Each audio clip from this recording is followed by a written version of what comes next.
Guys, how are you? In this video tutorial I will show you how to download Facebook APK version and install your Android mobile phone. So let's get started.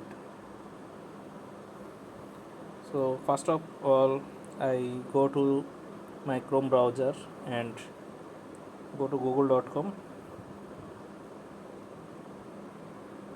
and search here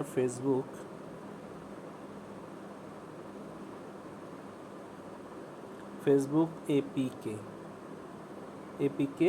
download, and go to enter button and tap the first link APK viewer